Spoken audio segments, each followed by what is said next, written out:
je vous assure qu'il y a du progrès immense. Africa must be free. Africa needs freedom.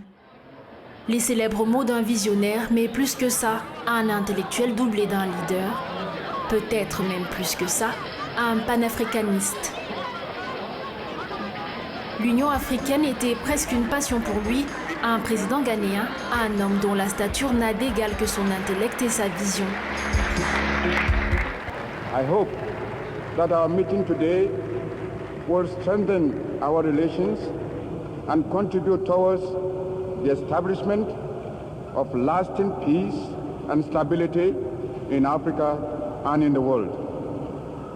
Un grand danseur et passionné de highlife, musique africaine, il aura vécu et sera mort en africain. Kwame Nkrumah. Originaire d'un petit village du sud-ouest du pays, Kwame est né en 1909. Kwame perd son père en 1927 quand il intègre le collège de formation des enseignants d'Accra. Il devient enseignant dans une école catholique dont il finira par prendre les rênes. En 1935, à 26 ans, avec ses économies d'enseignant et 50 livres sterling reçus de ses parents, Kwame Nkrumah part vers les États-Unis d'Amérique et s'inscrit à la Lincoln University de Pennsylvanie.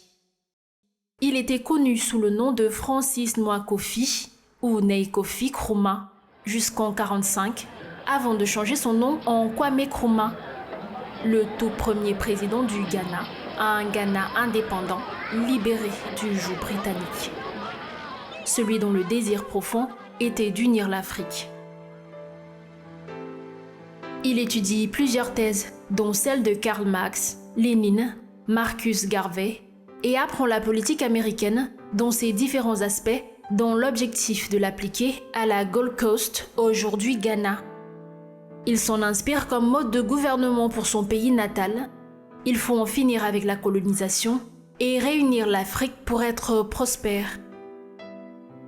De retour au Ghana, il se lance dans la politique et crée le parti IUGCC. Le 28 février 1948, au cours d'une manifestation pacifique des anciens militaires, les Britanniques ouvrent le feu. Plus de 60 personnes sont atteintes, certaines tuées et d'autres blessées. Après 5 jours d'émeutes, les colons décrètent l'état d'urgence et l'emprisonnement de la majorité des dirigeants de l'UGCC. Kwame en fait partie. Les jeunes Ghanéens croiront en lui et plusieurs mouvements pour la libération de Kwame seront lancés, avec succès. Il finira par être reconnu Premier ministre du Ghana, puis sera élu président après avoir obtenu l'indépendance pour son pays. And from now on, that national anthem is the national anthem of the Gogo to be played on all occasions.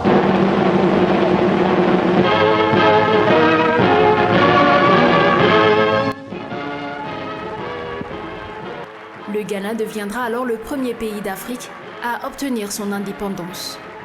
Au pouvoir, Nkrumah instaure le parti unique et une loi sur la détention préventive qui lui permet d'emprisonner toutes les personnes qu'il considérait comme une menace pour le pays.